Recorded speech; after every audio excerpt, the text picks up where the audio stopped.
అందరికీ నమస్కారం. తెలుగు వాయిస్ ఛానల్కి స్వాగతం. ఈనాటి మన కథ అర్హత. ఈరోజు పూర్ణాగారి సంతోషానికి హద్దు లేకుండా పోయింది. ఎందుకంటే తన మనవడు పుట్టి 1 నెల పూర్తి కావస్తుంది. మనవడు పుట్టి 1 నెల పూర్తి చేసుకున్న సందర్భంగా కొడుకు కోడలు ఇంట్లో చిన్న పార్టీ ఇవ్వటానికి ఆఫీసు వాళ్ళను ఇరుగు పొరుగు వాళ్లను పిలుచుకున్నారు. పూర్ణగారు అతిథులందరికీ ఆహ్వానం పలుకుతూ వారికి మర్యాదలు చేయటంలో బిజీగా ఉన్నారు.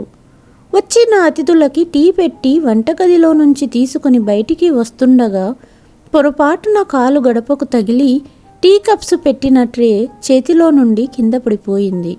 అతి కష్టం మీద ఆవిడ తను కింద పడిపోకుండా చేతి సహాయంతో గోడను పట్టుకొని నిలబడ్డారు.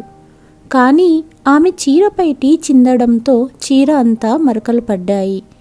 అదే సమయంలో కోడలు పూజ పూర్ణగారి దగ్గరగా వచ్చి మీకేమన్నా దెబ్బ తగిలిందా అని అడగకుండా కోడలు అత్తగారి మీద అరవడం ప్రారంభించింది. ఏంటత్తయ్య, మీ ధ్యాస ఎక్కడుంది? కాస్త పని మీద పెట్టండి.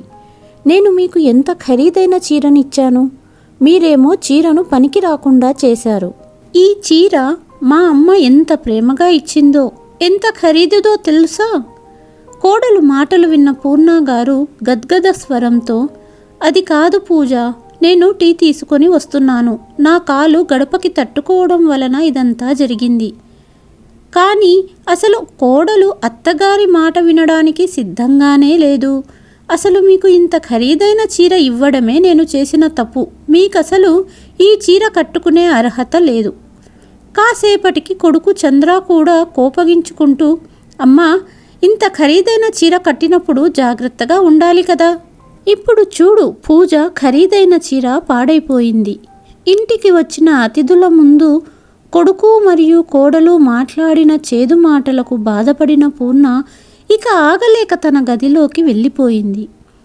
వేడి టీ చిమ్మడం వల్ల పూర్ణగారి చేతుల మీద బొబ్బలు వచ్చాయి. కానీ ఆ బొబ్బల మంటల కంటే తన కొడుకు కోడలు మాటలకు ఆమె చాలా బాధపడింది.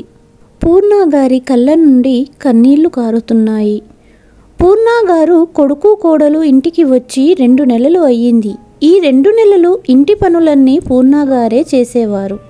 ఉదయం నుండి సాయంత్రం వరకు ఒంటికాలు మీదే నిలబడి పని చేస్తూనే ఉన్నాను. అలసిపోయిన నోరు విప్పేదాన్ని కాదు. కానీ కోడలుకు ఇదంతా కనపడలేదా? మరియు ఈరోజు తన చీర మీద కొన్ని మరకలు పడితే ఆమె అందరి ముందు నన్ను ఇంతగా అగౌరవపరిచింది అని బాధపడుతూ ఆలోచనల్లోకి వెళ్ళింది. అది 2 నెలల క్రితం మాట. పూజ తల్లి కాబోతుంది. ఒకరోజు చంద్ర పొద్దున్నే ఆఫీసుకు వెళ్ళడానికి రెడీ అవుతుండగా పూజ వచ్చి అతని దగ్గర కూర్చుని, మీతో ఒక ముఖ్యమైన విషయం మాట్లాడాలని ఉంది. నా పరిస్థితి నీకు తెలుసు కదా. నెలలు నిండటంతో ఇంట్లో పని చేసుకోవడం కష్టంగా ఉంది. ఒక పని మనిషిని పెట్టండి అన్నది. ఇది విన్న చంద్ర, వద్దు పూజ, చాలా ఖర్చు అవుతుంది. ప్రస్తుతం నాకు ఆఫీస్కు లేట్ అవుతుంది. రాత్రి ఈ విషయం గురించి మాట్లాడుకుందాం. కంగారు పడకు. నీ సమస్యకు పరిష్కారం నా వద్ద ఉంది. దాని వలన నీకు విశ్రాంతి దొరుకుతుంది, నా డబ్బు మిగులుతుంది. భర్త మాటలు విన్న పూజ, అవునా, మీరేం చేయబోతున్నారు? నాకైనా చెప్పండి అన్నది. నేను ఆలోచించిన ఉపాయం ఎలా ఉంటుందంటే, పాము చచ్చిపోతుంది కానీ కర్ర విరగదు. ఇలా చెప్పి చంద్ర ఆఫీసుకి వెళ్ళాడు. ప్రతిరోజులాగానే చంద్ర వెళ్ళగానే పూజ మొబైల్ మోగింది. ప్రతిరోజు పూజకు భర్త వెళ్ళగానే తల్లితో ఫోన్లో మాట్లాడే అలవాటు. సాయంత్రం చంద్ర ఆఫీస్ నుండి తిరిగి రాగానే పూజకు ఇలా చెప్పాడు, నీకు ఇంటి పని చేయటం ఇబ్బంది అవుతుంది అంటున్నావు కదా, అందుకే మా అమ్మ నాన్నగారిని ఇక్కడికి పిలుస్తాను. తన అత్తయ్య మామయ్యను పిలుస్తానన్న ప్రస్తావన విని పూజ ఇలా అన్నది, పని మనిషికి అయ్యే ఖర్చు కంటే మీ అమ్మా నాన్న ఇక్కడ ఉన్నప్పుడు ఇంకా ఖర్చు ఎక్కువ అవుతుంది. మీరు అది ఆలోచించలేదా అన్నది. అబ్బా పూజ, నువ్వు దాని గురించి చింతించకు. అమ్మ ఇంట్లో పనులన్నీ చేస్తుంది. తర్వాత మనకు పుట్టబోయే బాబును కూడా చూసుకుంటుంది. ఇక్కడ అమ్మ ఉంటే నీకు పని మనిషితో కూడా అవసరం ఉండదు. హా, అవును, మా అమ్మ కూడా ఉదయం ఫోన్లో ఇదే మాట చెప్పింది. మీ అత్తగారిని ఒక 8 నెలలు నీ ఇంటికి పిలుచుకో, ఇంటి పనులు, పుట్టబోయే బిడ్డ పనులు ఆవిడ చేస్తుంది అని చెప్పింది. కానీ ఏవండి, అత్తయ్య మాట బాగానే ఉంది, కానీ మామయ్య ఇక్కడికి ఎందుకు? ఊరిలోనే ఉండమనండి, ఇక్కడ కేవలం అత్తయ్య గారితోనే కదా అవసరం అన్నది పూజ. అప్పుడు చంద్ర, పూజ, నీకు అర్థం కావట్లేదు. ఇన్ని రోజులు అమ్మ మనతో ఉంటే నాన్నగారికి తిండి విషయం ఇబ్బంది అవుతుంది కదా. అమ్మ ఎక్కువ రోజులు ఇక్కడ ఉండలేదు, వెళ్ళిపోతానంటుంది. అందుకే నాన్నను కూడా రమ్మందాం. అయినా నాన్నను అలా కూర్చొని తిండి పెట్టనులే. కూరగాయలు, పాలు, రేషన్ సామాగ్రి తీసుకురావడం, అన్ని బయట పనులు నాన్నకే అప్పచెప్తాను. ఇంకొక విషయం ఏంటంటే నాన్నకు పింఛన్ కూడా వస్తుంది. నాన్న ఈ ఇంట్లో ఉన్నప్పుడు తన పింఛన్ కూడా అడిగి తీసుకోవచ్చు. మనకు ఖర్చులకు డబ్బులు మిగులుతాయి అన్నాడు. మర్చిపోయావా పూజ? నాన్నగారు రిటైర్ అయినప్పుడు వచ్చిన డబ్బంతా నాన్న ఎఫ్డి చేశారు. ఇప్పుడు ఆ ఎఫ్డి మెచ్యూర్ అవ్వబోతుంది. నాన్న ఇక్కడ ఉన్నప్పుడు ఆ డబ్బు కూడా అడిగి తీసుకోవచ్చు అన్నాడు చంద్ర. అది సరే, కానీ మీ అమ్మా నాన్న శాశ్వతంగా మనతోనే ఉంటానంటే నా వల్ల అవ్వదు. నేను వారితో ఉండలేను అన్నది పూజ. అరే పూజ, నాన్న డబ్బు ఒక్కసారి నా చేతికి రానివ్వు, అప్పుడు వాళ్ళని ఇంటి నుండి వెళ్ళగొట్టేస్తాను. ఇక నువ్వేమంటే అదే. నీ పేరున పెద్ద ఇల్లు తీసుకుందాము, మనము సంతోషంగా ఉండవచ్చు అన్నాడు చంద్ర. చంద్ర నోటి నుండి ఈ మాటలు విన్న పూజ సంతోషంగా, ఇంకెందుకు లేటు, తొందరగా మీ అమ్మగారికి ఫోన్ చేసి రమ్మని పిలవమన్నది. సరే చేస్తాను అని చంద్ర అమ్మకు ఫోన్ చేశాడు. హలో అమ్మా, ఎలా ఉన్నావు? నెలలు నిండుతున్నాయి కదా. పూజ ఆరోగ్యం అస్సలు బాగోట్లేదు. ఇంటి పనులు అస్సలు చేయలేకపోతుంది. తనకు నీ అవసరం ఉంది. ఇక్కడ పని మనుషులు అంత శ్రద్ధగా చెయ్యరు. నువ్వు నాన్న కొద్ది రోజులు మాతో వచ్చి ఉండండి అన్నాడు. సరే చంద్ర, మీ నాన్నగారు ఇంటికి వస్తూనే నేను మాట్లాడతాను అని ఫోన్ పెట్టేసింది పూర్ణ. రాత్రి భోజన సమయంలో భర్త శర్మ గారితో పూర్ణ ఇలా అన్నది. ఏవండి, ఉదయం చంద్ర ఫోన్ చేశాడు. కోడలికి నెలలు నిండుతున్నాయి కదా, కోడలి ఆరోగ్యం బాగా ఉండడం లేదంట. సహాయంగా ఉంటుందని మనల్ని రమ్మని పిలవటానికి ఫోన్ చేశాడు. వచ్చే నెలలో డెలివరీ డేట్ కూడా ఇచ్చారు కోడలికి అన్నది. ఈ విషయం తన భార్య నుండి విన్న శర్మ గారు ఇలా అన్నారు. అవసరమైనప్పుడు పిల్లలకు మనం ఉపయోగపడకపోతే ఇంకెవరు ఉపయోగపడతారు? కొడుకు మరియు కోడలు మనకు చాలా ఆనందాన్ని ఇవ్వబోతున్నారు. కాబట్టి ఇప్పుడు మనము వాళ్ళకి తోడుగా ఉండడమే కరెక్ట్. అక్కడ కోడలు ఆరోగ్యం బాగాలేదు. నువ్వు త్వరగా సరిపడ బట్టలన్నీ సర్దుకో, సాధ్యమైనంత త్వరగా వెళ్దాము అన్నాడు. భర్త చెప్పిన మాటలకు పూర్ణ గారు చాలా సంతోషించింది. వెంటనే కొడుకుకి ఫోన్ చేసి, చంద్ర, మేము 1-2 రోజుల్లో నీ దగ్గరకు వస్తాము అని ఉత్సాహంగా చెప్పింది. కొడుకు కోడలి మీద ఎంతో ప్రేమతో, సానుభూతితో బయలుదేరడానికి అన్ని ఏర్పాట్లు చేసుకున్నారు శర్మ గారు మరియు పూర్ణ గారు. కానీ వారికి తమ కొడుకు కోడలు ఏ ఉద్దేశంతో పిలుస్తున్నారో గ్రహించలేకపోయారు. 2 రోజుల తర్వాత కొడుకు ఇంటికి చేరుకోగానే, చూడు అమ్మా, నిన్నటి నుండి నీ కోడలు ఆరోగ్యం బాగాలేదు, వాంతులు చేసుకుంటోంది. ఇప్పటి వరకు ఎలాగోలా వంట నేనే చేస్తూ ఉన్నాను. ఇప్పుడు నువ్వు వచ్చావు, నాకు చాలా భారం తగ్గినట్టు ఉందమ్మా. ఇంటి పని, వంట పని, పూజా బాధ్యతలు నువ్వే చూసుకోవాలి అన్నాడు. కొడుకు తనతో అంత ప్రేమగా మాట్లాడినప్పుడు పూర్ణగారు చాలా సంతోషించి, నా కొడుకు నేను రాగానే ఇంటి బాధ్యతను అప్పగించాడు, కొడుకుకి నా మీద ఎంత ప్రేమ అనుకుంది పూర్ణ. మరుసటి రోజు నుండి ఆవిడ ఇంటి బాధ్యతలన్నీ చూసుకుంది. ఇంటి బాధ్యత అంతా చూసుకొని ఇంటి పనులన్నీ చేయడం ప్రారంభించింది. ఉదయం అల్పాహారం నుండి రాత్రి భోజనం వరకు పూర్ణగారు ఒంటరిగా పనిచేసేది. ఒకరోజు శర్మగారు ఇలా చెప్పారు. పూర్ణ, నువ్వు రోజంతా పనిలో బిజీగా ఉంటున్నావు, కాస్త ఆరోగ్యం కూడా చూసుకో అన్నాడు.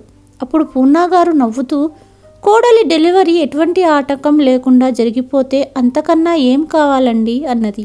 అప్పుడే గది నుండి పూజా గొంతు వినిపించింది.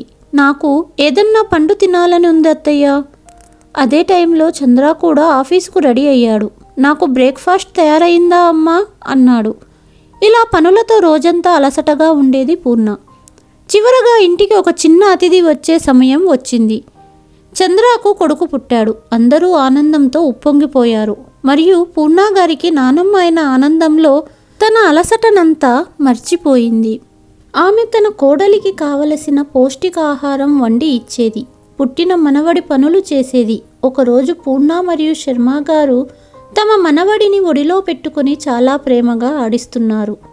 ఇదే సరైన సమయమని కొడుకు చంద్ర దగ్గరికి వచ్చి ఇలా అన్నాడు. నాన్నగారు, పెద్ద ఇల్లు కొనాలని అనుకుంటున్నాను. ఈ ఇల్లు చాలా చిన్నదిగా అనిపిస్తుంది. ఇప్పుడు చిన్నోడి వస్తువులు కూడా ఎక్కువయ్యాయి. అందుకే పెద్ద ఇల్లు కొనాలనుకుంటున్నాను. ఇల్లు కొనడానికి లక్షల రూపాయలు అవసరమవుతాయని మీకు తెలుసు. కాబట్టి అంటున్న కొడుకును ఆపి శర్మగారు, వచ్చే నెల నా ఎఫ్డి డబ్బులు వస్తాయి. ఇప్పుడు ఈ వయసులో ఇంత డబ్బు మేము ఏం చేసుకుంటాము? నీకే ఇస్తాను, అవసరమవుతుంది అన్నాడు. ఇది విని చంద్ర షాక్ అయ్యాడు. ఆ తర్వాత కొద్ది రోజులు గడిచాయి. పూజ ఆరోగ్యం బాగానే ఉన్నా కూడా పూర్ణతోనే అన్ని పనులు చేయించేది. ఇంట్లో ఖాళీగా ఉన్న పూజను కాస్త అత్తయ్యకు సహాయం చేయొచ్చు కదా అనేవారు శర్మగారు. అప్పుడు పూజ తన భర్త చంద్రతో, ఇంకా ఎన్ని రోజులు వీళ్ళని భరించాలి, పంపించేయండి అన్నది. అప్పుడు చంద్ర ఆమెను తిట్టాడు. పూజ, నీకు మతిపోయిందా ఏంటి? అమ్మా నాన్నను ఇంటి నుండి పంపేద్దామని మాట్లాడుతున్నావు. నాన్న డబ్బుతో పెద్ద ఇల్లు కొనుక్కోవాలనే మన కలను ఆయన ఎఫ్డి డబ్బులే తీర్చబోతోంది తెలుసా? నేను నాన్నతో మాట్లాడాను. నాన్న డబ్బంతా ఇవ్వడానికి సిద్ధమయ్యారు. కాబట్టి డబ్బు వచ్చే వరకు నాన్నకు కోపం వచ్చేలా ఏమీ చెయ్యకు.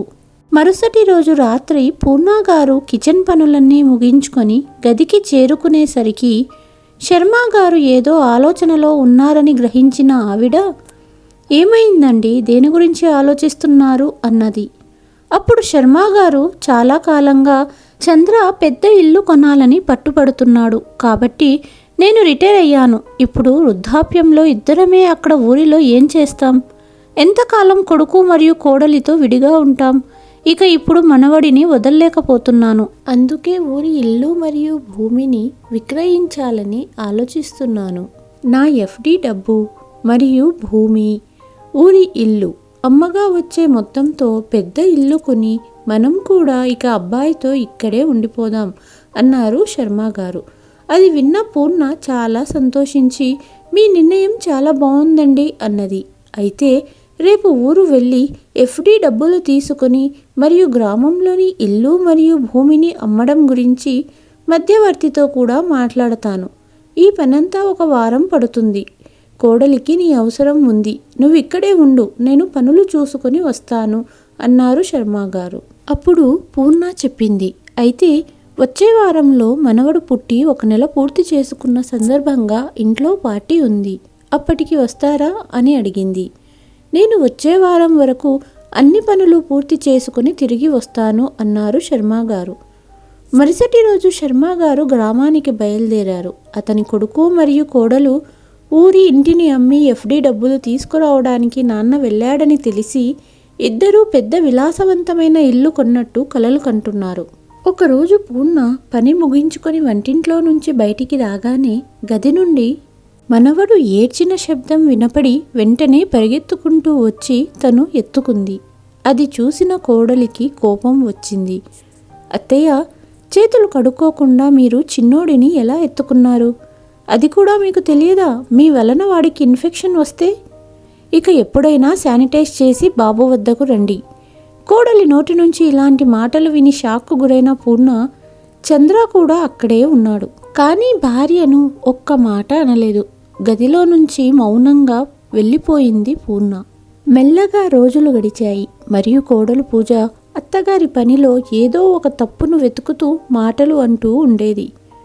మనవడు పుట్టి 1 నెల పూర్తి చేసుకున్న సందర్భంగా పార్టీ ఏర్పాట్లు మొదలుపెట్టారు.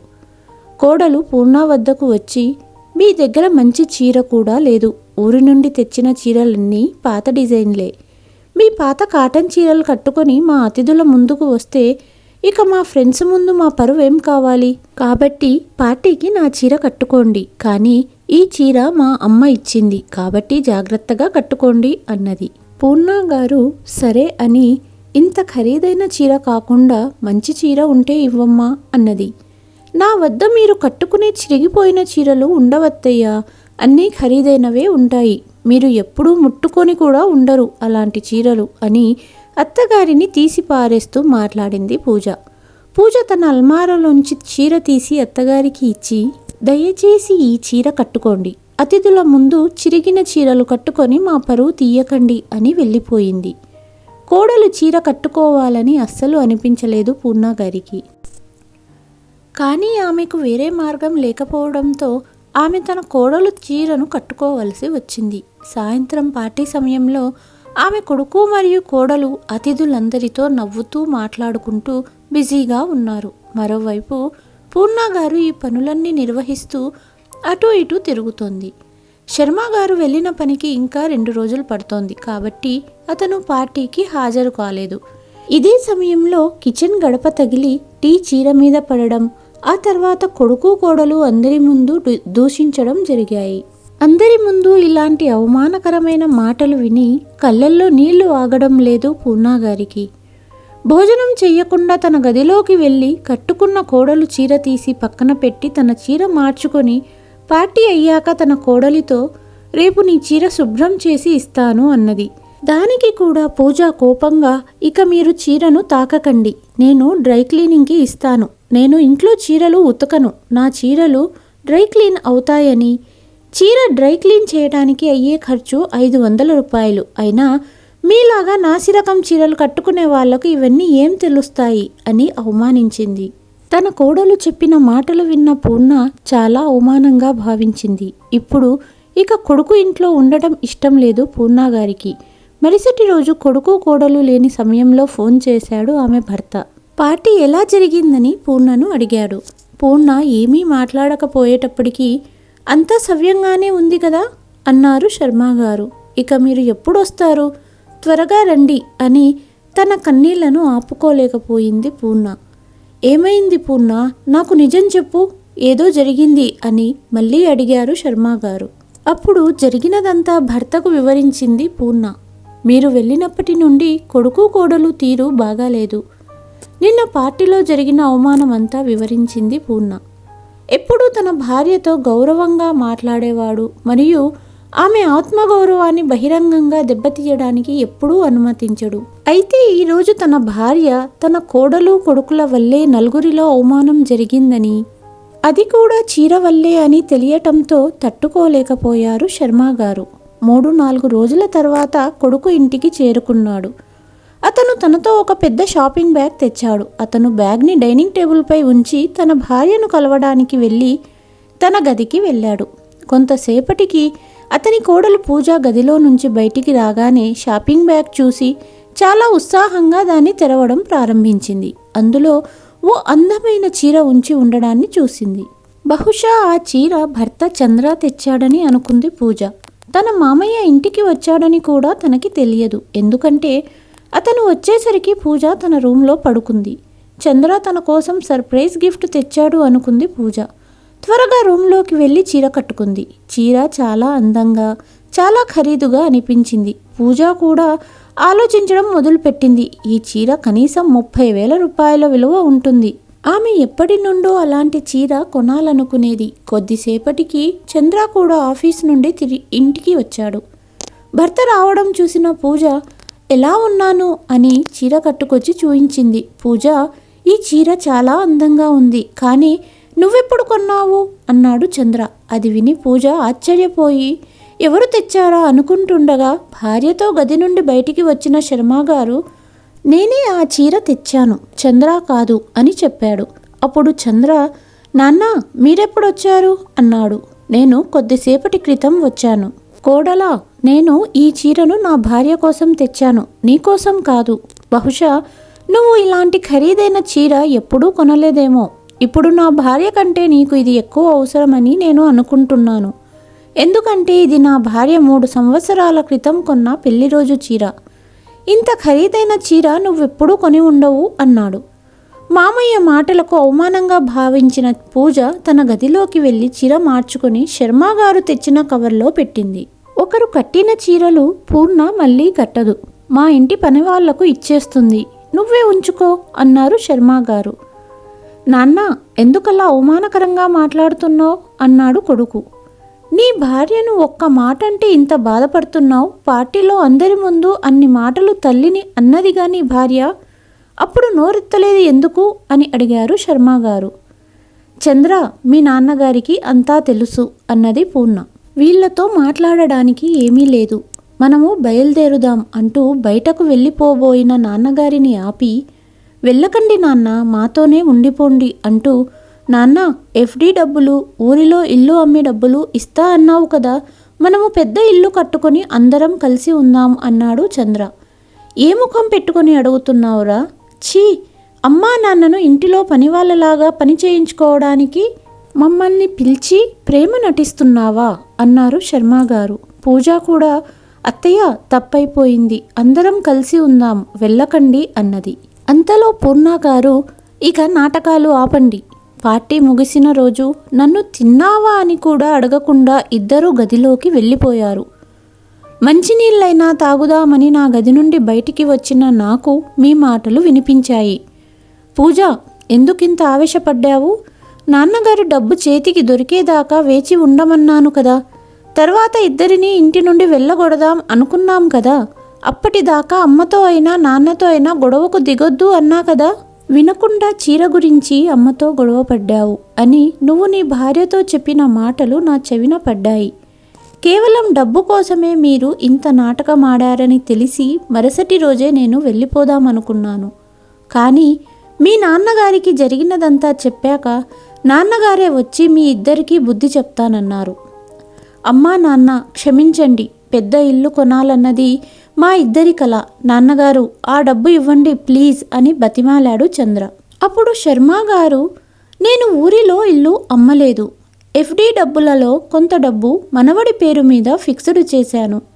ఎందుకంటే కాస్త పెద్దయ్యాక కొడుకుతో కూడా మీరు ఇంటి పనులు చేయించకుండా ఆ డబ్బు చదువు చెప్పించడానికి ఉపయోగించండి.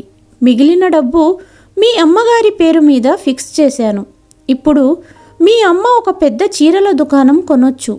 అర్హత అనేది డబ్బుని చూసి రాదు, మనసుని చూసి రావాలి. ఇప్పుడు చెప్పమ్మా కోడలా, ఎవరి అర్హత ఏంటి? మేము ఊరిలోని అద్దె ఇంట్లో ఉండాలని నిర్ణయించుకున్నాం అని భార్య చెయ్యి పట్టుకొని శర్మగారు బయలుదేరి వెళ్ళిపోయారు. తండ్రి మాటలకు ఈరోజు చంద్ర, పూజల కళ్ళు సిగ్గుతో తలవంచుకున్నాయి. ఈ కథపైన మీ అభిప్రాయాలను తప్పకుండా కామెంట్ రూపంలో తెలియచేయండి. ఈ కథ కనుక మీకు నచ్చితే please like, share and subscribe to Telugu voice. మరుసటి కథతో మళ్ళీ మీ ముందుకు వస్తాను. అంతవరకు ధన్యవాదములు.